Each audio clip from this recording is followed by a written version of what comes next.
అందరికీ నమస్తే అండి. శ్రీదేవి సిరిలోకి స్వాగతం సుస్వాగతం. Super video. ఎప్పుడు శ్రీదేవి అమ్మ తనే చెప్పుకుంటారు సూపర్ వీడియో అని అనుకోకండి. నేను నిజంగానే నా మనసు స్పందించి మంచి వీడియోనే చెప్తాను. అది దాన్ని ఏమంటారు అర్థం చేసుకున్న వాళ్ళకి అర్థమైనంత అంతే కదా. అయితే ఈరోజు నాకు అనిపించింది, నేను మొన్న ఒక కథ విన్న తర్వాత వీడియో చేయాలనిపించింది. ఏమని అంటే, ప్రతి మనిషి పుట్టినవాడు గిట్టక తప్పదు కదా. అదే కనుక మరణం అనే లేకుండా మనం ఎన్ని సృష్టించే వాళ్ళమో మనం అసలు కదా. అది తలుచుకుంటాను ఆశ్చర్యం. ఎందుకంటే మనిషికి అంత బుద్ధి పెట్టిండు కదా భగవంతుడు. ఏమన్నా వికృతాలు సృష్టించడంలో మనం ఫస్ట్. కానీ మరణం తర్వాత ఒకటి ఉంటుందండి, స్వర్గం నరకం. ఉంటుందా ఉండదా మీకు తెలుసు కదా. అది చదవండి, గరుడ పురాణం చదవండి. చదివితేనే కదా, గరుడ పురాణం చదవద్దు, భగవద్గీత చదవద్దు, ఇవి కాదు. అవి చదివితేనే తెలుస్తుంది మన జీవన విధానం ఎట్లా మార్చుకోవాలి, మనం ఎలా ఉండాలనేది. మరణం తర్వాత అయితే పుడతాం, పెరుగుతాం, పెళ్ళిళ్ళు అయితే ఒక జీవన విధానం అవలంబిస్తాము, అన్ని రకాలుగా సంపాదిస్తాము, మంచో చెడో అన్నీ వేసేస్తాం. మన చుట్టూ ఉన్న వాళ్ళని ప్రేమించవచ్చు, మోసం చేయొచ్చు, ఏదో రకంగా మొత్తానికైతే గడిపేస్తాము. మనకి ఈ టైం దగ్గరకు వస్తుందండి. టైం దగ్గరకు వచ్చినాక ఏదో ఒకటి సిక్ అయిపోతాం, ఏదో ఒకటి. కానీ నిజంగా చెప్పాలి అంటే భగవంతుడే చెప్పిన మాట ఇది. భగవంతుడు దగ్గర నుంచే వచ్చినాయి. వాటినే వేదాలు అంటుంటాం. వేదాల నుంచి పురాణాలు, ధర్మశాస్త్రాలు అన్నీ వచ్చినాయి. అందులో ఉంచి ఏమని చెప్తున్నారంటే, మరణానికి ముందు కొన్ని రోజుల ముందు మనకు కొన్ని సంకేతాలు ఏర్పడి మనకు తెలిసి తెలియని భయం ఏర్పడుతుందండి. నిజంగా చెప్తున్నా నేను, తెలిసి తెలియని భయం. ఎందుకంటే నువ్వు అనుభవించినావు అనకండి, ఏదైనా నమ్మకమేనే ఉంటుంది. ఏదైనా భగవంతుని నమ్మిన వాళ్లకు మిగతావన్నీ నమ్మేస్తారు. అదే అన్నమాట. వచ్చేసి ఒక అపరాధ భావన కలుగుతుంటది. జీవితం అంతా ఒకసారి రీల్ తిరుగుతూ ఉంటుంది. ఏమని అంటే, ఇదంతా నేను బాగానే చేసిన కదా, కానీ ఎక్కడో ఒక పాపం చేసిన, ఎక్కడో ఒక పొరపాటు చేసిన, ఒక మనిషిని అన్యాయంగా అవమానించిన, ఒక మనిషి లైఫ్నంతా నేను దోచేసుకున్నా, ఇట్లా రకరకాల పాపాలు చేసి ఉంటారు కదా. రకరకాలుగా ఒక భార్యను మోసం చేసి భర్తను మోసం చేసి భార్య, పిల్లలు కూడా ఇష్టం ఉన్నట్టు వాళ్ళ దారిలో వాళ్ళు ఉండడము, లేకపోతే అక్రమంగా సంపాదించడము, అన్ని పాపాలు ఎన్ని ఉన్నాయో, దొంగతనాలు అనుకోండి, దోపిడీలు అనుకోండి, ఎన్నైనా అనుకోండి, ఇవన్నీ ఉన్నాయి కదా. అప్పుడు ఆ మరణానికి ముందు కొన్ని సంకేతాలు ఇస్తాడండి. అంటే మనకు ఒక భయం పట్టుకుంటుంది అనమాట. ప్రాణం పోతుందే. ప్రాణం పోయే ముందు అప్పటిదాకా మనం అన్నీ చూస్తాం, నమ్ముతాం. ఏమి స్వర్గము, నరకము, పాపము, పుణ్యము, మంచి చెడు, ఇవన్నీ మొత్తం మనం అన్ని చదువుతాం కదా. చదివినప్పుడు మనకి ఏజ్ ఉన్నప్పుడు మనకు అది అనిపించదు. ఏమని చూద్దాం, పోయిన తర్వాత చూద్దాం, చచ్చిన తర్వాత ఏమవుతుందో ఎవరికి తెలుసు చూద్దాం. అట్లా వెహికల్స్ పోతుంటే డిస్టర్బెన్స్ వస్తాయి. చచ్చిపోయిన తర్వాత ఏమవుతుందో చూద్దాం. ఎందుకంటే మనకు ఒకటి అహంకారం ఉంటుంది అనమాట. పోయేటప్పటికి చూద్దాం అనుకుంటాం. ఏజ్లో ఉన్నప్పుడు విచ్చలవిడిగా ఉంటాం, డబ్బు ఉందని విచ్చలవిడితనం, అన్ని రకాలుగా ఉంటాం. కానీ వెళ్ళేటప్పుడు అవే గుర్తు రావండి. ఒక పశ్చాత్తాప భావన ఒకటి మనకు కలుగుతుంది అన్నమాట. ఎట్లా ఏం చేద్దాం అని అనడానికి మనకు కూడా ఈ కలియుగంలో మీరు ఒకటి గుర్తుపెట్టుకోండి. ప్రతి యుగంలో వేల లక్షల సంవత్సరాలు తపస్సు చేస్తేనే భగవంతుడు ప్రత్యక్షమైండు. కలియుగంలో అట్లా కాదు, మనకు ఒక వరం ఇచ్చిండు భగవంతుడు. ఏమని, నా నామ స్మరణ చేస్తే అన్యథా శరణం నాస్తి నన్ను అనుకుంటే నేను మీతోనుంటా అని చెప్పేసి మనల్ని ధర్మ మార్గంలో నడిపిస్తాడు ఆయన కదా.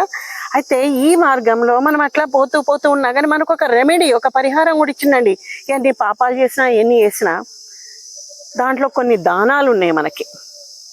గోదానం, భూదానం, హిరణ్యదానం, ఇవన్నీ కాకుండా ఇవన్నీ ఎవరు చేస్తారు? డబ్బున్నోళ్ళు చేస్తారు, ఆస్తిపాస్తులు ఉన్నోళ్ళు. అయ్యో పోతున్నాయి, పోయే కాలం దగ్గరికి వచ్చింది, ఇప్పుడన్నా చేసి పుణ్యం మూట కట్టుకుంటా అని చెప్పేసి. కానీ ఇవన్నీ చేసినంత మాత్రాన పుణ్యం రాదండి. ఏమొస్తుంది? ఏదో కొద్దో గొప్ప మన మనసు తేలికైపోతుంది. చూడకపోతాడా భగవంతుడు నన్ను అని చెప్పేసి అనుకుంటాం కదా. కానీ నిజమైన దానాలు కొన్ని ఉన్నాయి. ఏమని అంటే, మనం ఏదైతే ఎవరిని మోసం చేశామో, ఎవరిని కష్టపెట్టామో, ఎవరిని వీడు నాకు ఆగర్భ శత్రువు, చచ్చినా సరే వీడిని క్షమించాలని మాట్లాడతాం చూడండి మనం ఒక సామెతలాగా. అలాంటి వాళ్ళని, శత్రువుగా భావించిన వాళ్ళని, వీళ్ళందరినీ మనము క్షమించగలగాలి, క్షమాగుణం ఉండాలి. అవునా? మోసం ఏమైనా చేస్తామో వాళ్ళ గురించి వాళ్ళకి మనం చెప్పుకోగలగాలి.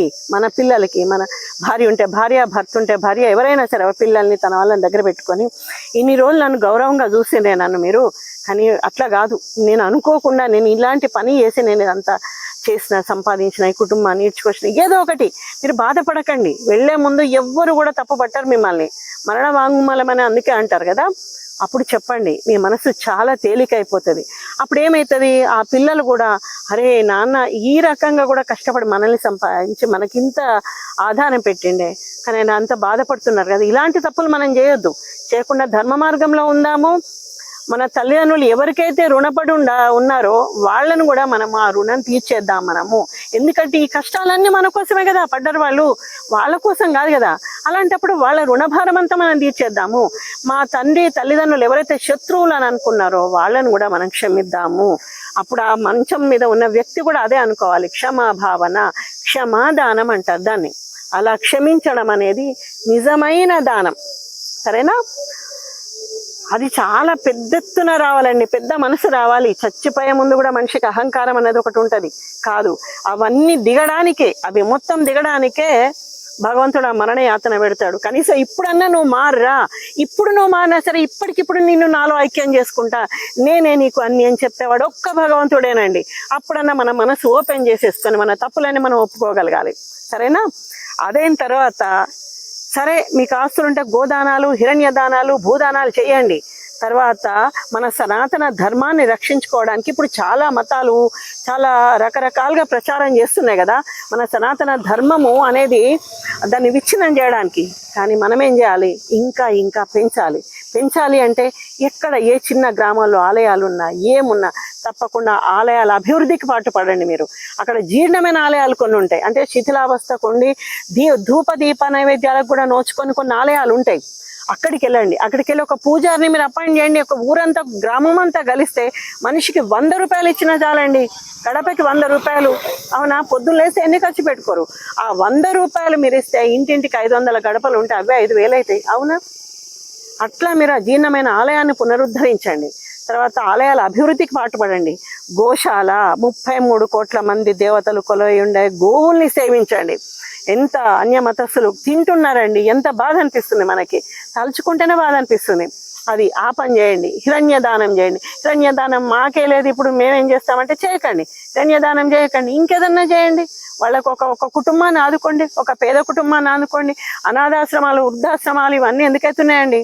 విచ్చలవిడిగా కానీ రోడ్ల మీద పడేసిన పిల్లలు వాళ్ళు అనాథలు అయిపోతున్నారు.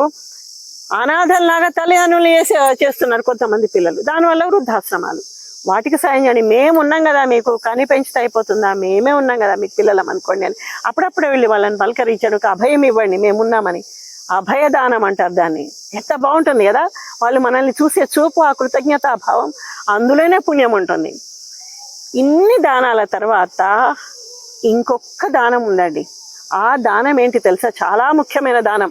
ఆ దానం చేయాలంటే చాలా కష్టం చాలా మందికి, ఎవరో నిస్వార్థపరులకు తప్ప. ఎందుకంటే అణువున స్వార్థాన్ని నింపుకున్న శరీరం మనది అయిపోయింది ఇప్పుడు ఈ కలియుగంలో. నేను అందుకే చెప్తున్నా, కలియుగం అని భయపడకండి. కలియుగంలో ధర్మం వైపే భగవంతుడు ఉంటాడు. అట్లున్న వాళ్ళకు భగవంతుడే నడిపిస్తాడు. అది బాగా ఆలోచించండి.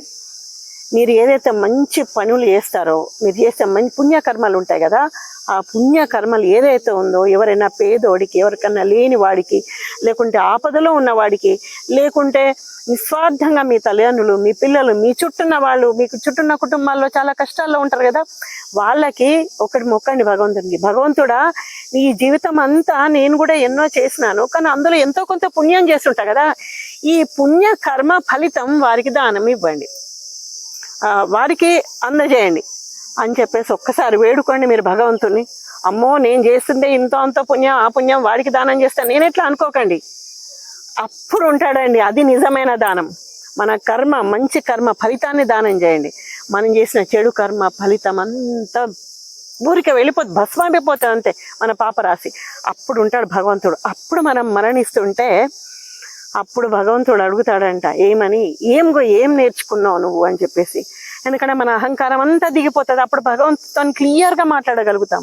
స్వామి నేనంటూ ఏం లేదు, నేను నువ్వు అంతా ఒకటే, కానీ నువ్వు పెట్టిన నువ్వు చూపించిన ఏమంటారు నువ్వు చేసిన ఈ సృష్టిలో నేను అహంకారంతో ఇన్ని పనులు చేసినాను, నాకు తెలిసొచ్చి చోటు చేయడానికి కూడా నువ్వు నా మరణం చివరి రోజుల్లో కూడా నువ్వు నేనేంటి అని నువ్వు నాకు తెలియజేసినావు తండ్రి, ఇంతకంటే గొప్పవాడున్నాడా భగవంతుడా, కాబట్టి ఇప్పుడు నేను నీలో ఐక్యమైపోతే చాలు అని చెప్పేసి అంటే ఆయన ఇప్పుడు నువ్వు నిజం తెలుసుకున్నావు కదా, నీ పశ్చాత్తాపానికి ఫలితం ఉంది, ఇప్పుడు నువ్వు చేసిన పనులకు నీ పాపరాశి అంతా ధ్వంసం అయిపోయింది, అన్నీ అయిపోయి నువ్వు స్వచ్ఛంగా నా లోపలికి వచ్చేస్తున్నావు, అప్పుడు నేను నువ్వు ఇద్దరం ఒకటే, అక్కడ నువ్వు నేను వేరే అనేది ఏం లేదు, జీవాత్మ పరమాత్మ రెండు ఒకటే కదా.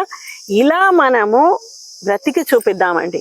సరే మరణం అప్పుడే ఎందుకు, ఇప్పుడు ఇంత కథ విన్న తర్వాత అప్పుడు మళ్ళీ పిచ్చిగా ఆలోచించకండి ఏమని, అప్పటిదాకా వచ్చినప్పుడు ఇదే పని చేద్దామని కాదు. ఆయన ఉన్నాడు ప్రత్యక్ష సాక్షి, ప్రకృతి చూస్తుంటుంది మనల్ని, పంచభూతాలు చూస్తుంటాయి సాక్ష్యంగా.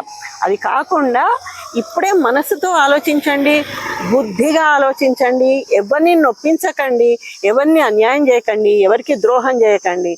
ఎవరైనా సరే కుటుంబంలో కానీ సమాజంలో కానీ ఒకరికొకరు మనుషులు సహకరించుకుంటే ఆ సమాజం ఎంతో అద్భుతంగా ఉంటుంది. తప్పకుండా వింటారా, ఆలోచిస్తారని అనుకుంటూ మనసు స్పందించినప్పుడల్లా ఒక మంచి వీడియోతో నేను మీ ముందుకు వస్తూనే ఉంటాను. అంతవరకు నమస్తే.